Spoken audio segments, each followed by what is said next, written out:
weird melody, energy. It wanted to begin on the ancestral echo, the E flat, Neptune. It was, well, what it was very clear was, this is the death of the sun. This is the end of the year. This is the introspection. Just very, I'm looking down. The end of a year, you know, this is a time for reflection. This is a day of sacrifice. What do you want to let go of? What are you willing to give up that you've battled with throughout this year? What's over? What's done with? What's not part of the new year in a pagan way in 3 days? So this is day 2 of the 12 days of Yuletide. So I have the Liffruma Healing Oracle with the runes. We're going to begin with them. It's raining out at the moment. And this gloom here is almost like night and day. It's very interesting because this is like night and day.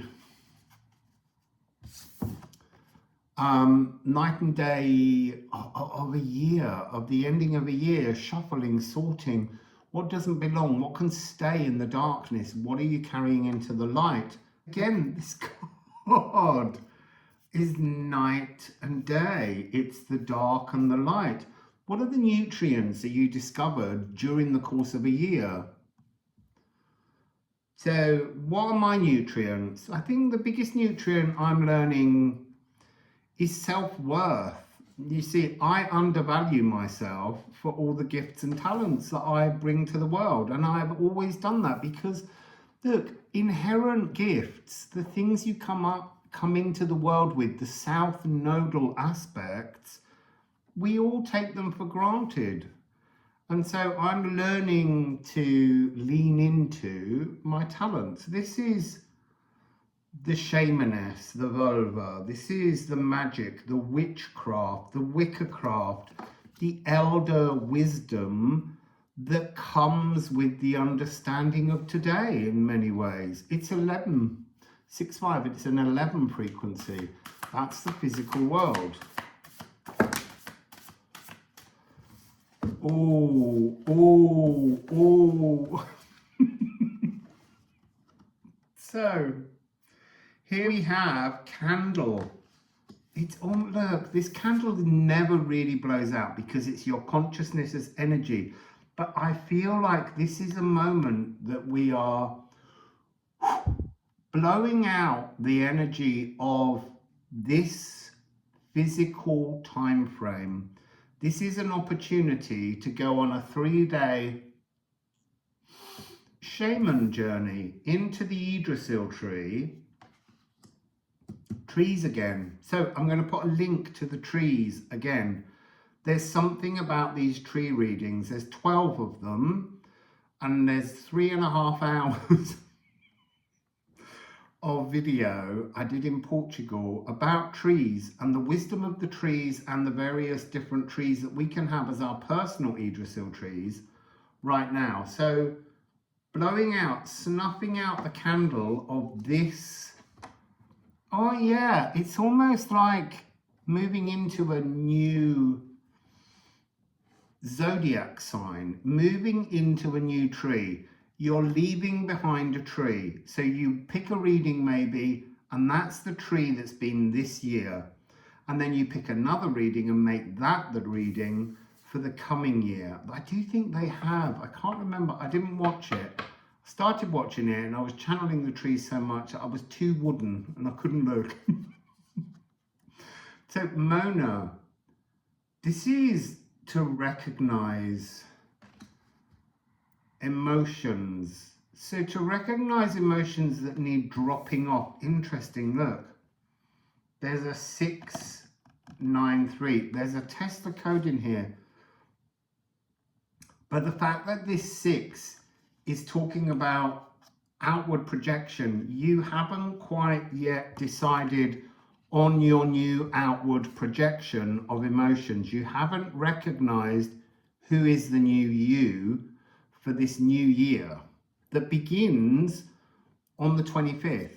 When the sun rises and the length of the day is now increasing, this is the opportunity to enter into a new you. And then we have health. So this is to restore yourself. There is a frequency here of coming through a new portal, being a kind of, I want to say a water sylph, you know, very much chariclo frequency, restoration of healing is coming through here in this energy. But you see, this is about our biome. It's about the bacteria within us. And there's something where we need, you know, I'm seeing this image of blowing out all of the cells so that you can actually leave your body, go into the astral and come back into a new body. But there's something about needing to troth. Oh, hang on. That's a frequency of Yuletide. The trothing. And they trothed on a pig. Because I kept thinking it would be much easier if it was a spear, Odin's spear.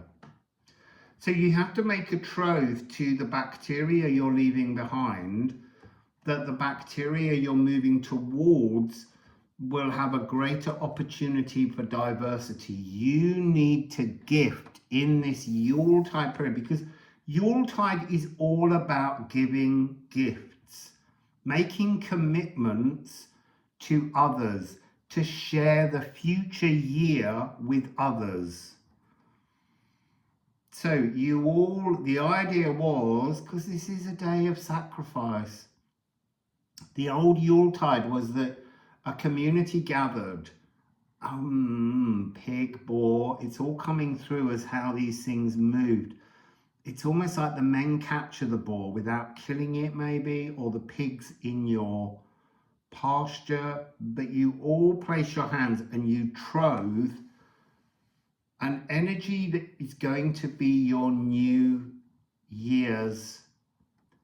You see, resolution, but resolution has become about, oh, what are you going to give up? What are you feeling guilty about? Yes, there are things we're going to give up. We're going to give up the old body. We're going to give up the old biome. We're going to move. But what's your resolution to you and your new body in terms of where you're going to go, how you're going to be demonstrating, gifting your body, your cells and your biome and your bacteria with greater diversity? How are you going to achieve that? Stop thinking, what am I going to give up? I'm going to stop poisoning you. Try and think about, how can I heal you? How can I offer you, my body, my physicality, something new, a greater opportunity to exist? So let's go with the other deck and see what we get. I love these. I've got no idea where they're going, and I really love the fact that the cards and the messages channel through. I couldn't sit and make these things up. They have to come in that moment. Oh, you see, that one dropped to the floor. So we have one on the table. Make. It's another 6. Interesting. It's like talking about this energy. Sorry, I'm holding my finger over it. This energy, 4-2 here, 4-2, 5-1, getting ever closer to being an actual 6. This is the timbre of the natural world. Winter is a time to tune in to the natural world, because you have no choice. Our ancestors had no choice. They didn't have the warmth of the homes that we have today with all the conveniences laid on. They had to create life together.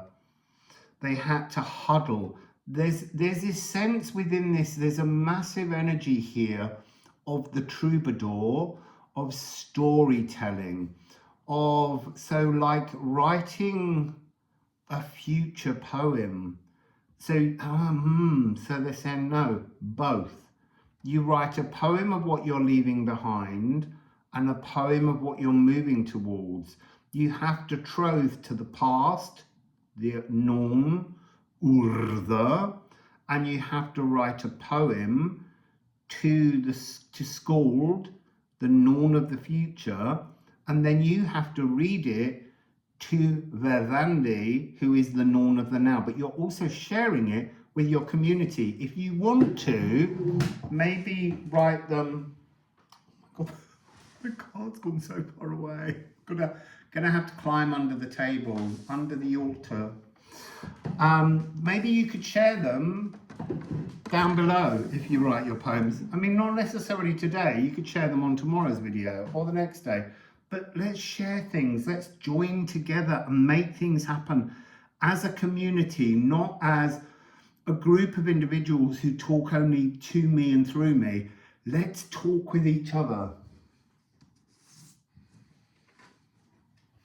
So Moon in Taurus is the card down below,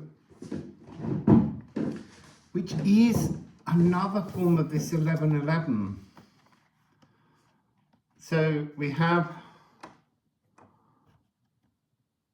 6-5-11, 2-9-11. It's opportunity to move. This is comfort seeking, and that's the point of Christmas, Yule, is it's an energy where we come together in the dark of the winter. I know in the Southern Hemisphere it's very different, but we're looking ancestrally at what Anglo-Saxons used to do. This was seeking the finest venue. The finest venue for most early peoples were their kind of community gathering spaces. They were probably the best insulated because they knew you needed a space you could keep warm and you could feast in over this period. So this is really the beginning of a kind of 3-day meditative review, if you want to look at it that way. But the idea is that you're creating a troth, whether it be on a pig that was later sacrificed to be eaten, or whether you do it just to yourself and the norms. But it's about making some kind of, to earth new emotions is what I'm hearing. You need to earth new emotions. Moon in Taurus, fixed earth. And look, it's just been a moon in Taurus. It's that energy of approaching winter, approaching the darkest, coldest point in the year where you need to think ahead. You need to steady the vibrations to survive. That's a real frequency here, survival.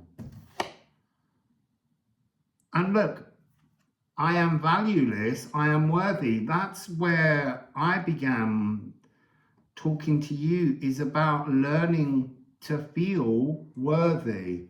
So maybe we all need to just focus on being worthy, being of value, not being valueless. Putting a price on what we do, how we function, the future. There's a card sitting on the table that I didn't pick up.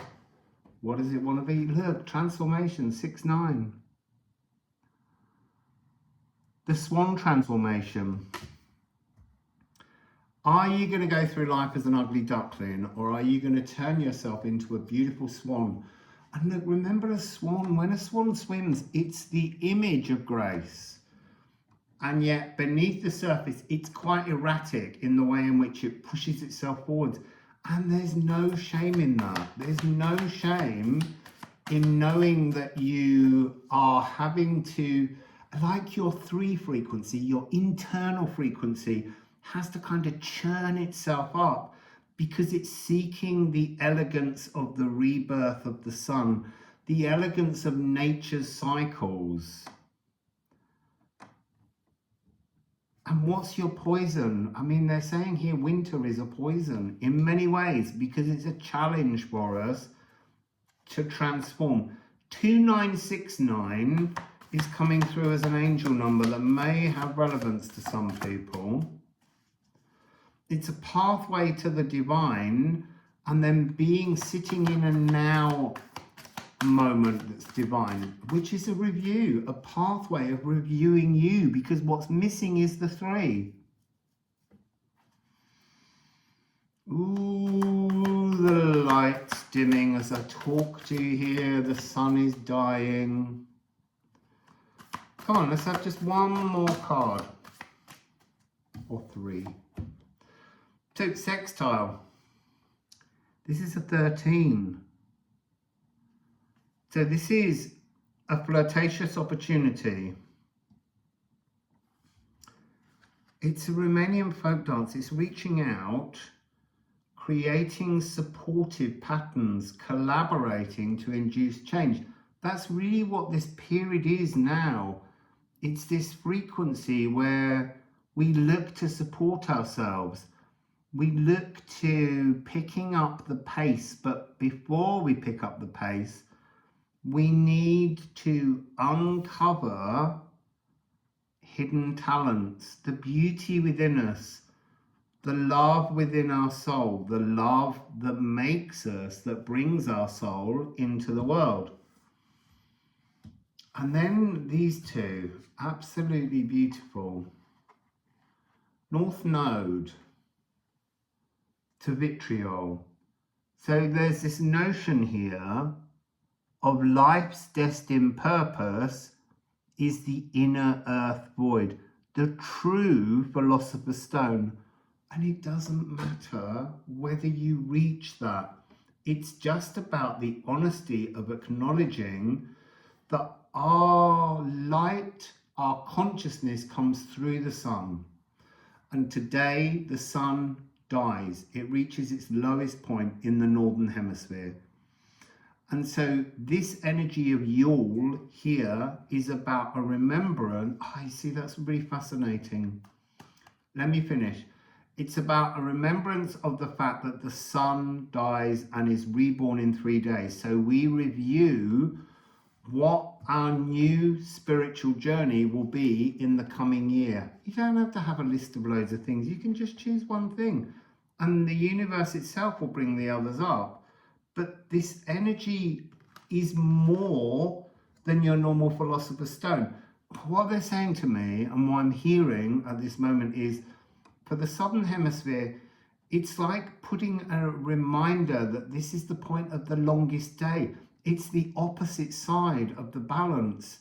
You're in this energy which is the shortest night, the longest day. And we need to remember both. It's just that in the northern hemisphere, for many people thousands of years ago, they didn't know these things. But so yeah, it's talking about the transformation, the need for both. Remembering during the winter, remembering during the December solstice, that there is a June solstice. To remember where you came from once, where it was a different frequency, and moving towards the other. They are a part of the cycle of the wheel of the year. Summer and winter, winter and summer. They both matter. They're both a destiny, and they're both here to help us seek the true inner energy. So, sorry, it's coming through again.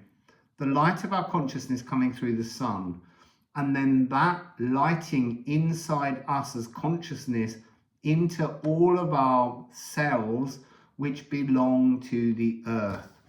They are made of the vitriol frequency of the earth, and it's about retuning our destiny, flirting with the gifts that we come in with, being, I want to say, being a competitor. And I'm not someone that likes the notion of competing with things, but this is the energy of the creator god of the Rapa Nui, the Easter Island. See, and Easter's about, again, sacrificing the light, because Yule is a festival of light. It's about returning the light. So that's what we're dealing with here. Returning light to the world in many ways, but through us individually, as if each of us is a sun walking on the face of the earth. That's what we need to remember here. And how are we going to shine our light as we move into the new year, the new seasonal wheel of the year frequency? That's what's coming through here. So let's see what we have. Oh, we have candle again. So the echo. It's like that. It's trying to say, do you not see? You blow out the candle, but the candle is still lit in another body, in another dimension. Interesting. And then we have horse, which was in yesterday's reading. So getting off the old horse here, this F frequency, F being horse, is talking about the horse here now is the physical cellular body that you are currently inhabiting. This snuffing out of the old, this 3-day reverie to move into a new body is the opportunity that winter solstice, December solstice, summer solstice. And then we have 31, to move towards the golden path, to treadle a new journey, to begin walking a new pathway. And 43, Anwila. It's interesting. This is the energy between candle and condor. This is the reminder of a kind of the wheel of the year. This has got a wheel of fortune frequency to it, but it's a stopped frequency. And that's the point. We have 3 days to review. And so maybe this is the north node. And on day 1, you're twisting and you're bringing a new energy north. And then day 2, you're twisting and bringing a new energy north. Day 3, a new energy. And then the final moment when this, on the rebirth of the sun on the 25th, becomes the new frequency. Transformation, cardinal energies. It's really interesting. I just want one rune for North Northern Vitriol. We're making the table vibrate. So here we have 26, Esk. So it's coming through to remind you, and I'm going to post the link below, to the reading in Portugal about the tree. You need to change your Yggdrasil. So look for one, choose one that was this year's tree, and then choose another one for where you're going next year. And use this 3-day period to plant and work and seed and water and give a trothing, an emotional promise to the new Yggdrasil tree that is your consciousness shifted into a new set of cells, a new molecular structure. So look, enjoy the sun today. It's dying, but it's giving us an opportunity to decide how we're going to embrace a much better, healed, restored future. Success. This talks about standing victorious, but it also is a reminder of ancestor tributes. The well-tempered warrior, and seeing nature spirits in dreams, in the real world. It depends how you function. So beautiful, beautiful people. That is the message today. And before I leave, I'm just going to remind you that we are trying as a community to go to Morocco and explore some of the wonders hidden in that land so that we can all experience new stories for next year. wonderful new opportunities. So as you can see here in this picture, I've found not just the cromlech, but I'm beginning to find other ancient sites and cities that seem to have some kind of relevance to us all. So if you can help by sending me a gift. There are links in the description box below, and I will see you all tomorrow for day 3 of Yuletide. Wassail, beautiful people. So if you stayed to the very end of the video, you get a little bonus here. So we're going to look at the cleansing note that works with this day. So it's really interesting. It's the dying of the sun, and there's something about a kind of ancestral E flat, but that isn't the note. It's a G. The note that I'm picking up is G. The energy wings. It's almost like these need to close, as if we need to shed the feathers of our current energetic cleansers, because they've absorbed all they can absorb and they need to be renewed. So this is about shedding feathers. So let's have the G. It's Jupiter. Remember, they're like your angel wings. It's really interesting. Shedding your wings. I feel like we're only just learning to grow them, but we've got to shed them now. There's also the most terrific wind outside, and it was the wind that came with the message to add this note, because I'd forgotten. I'm so involved in everything else, and each one needs a note. So here is the G.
So, see you tomorrow.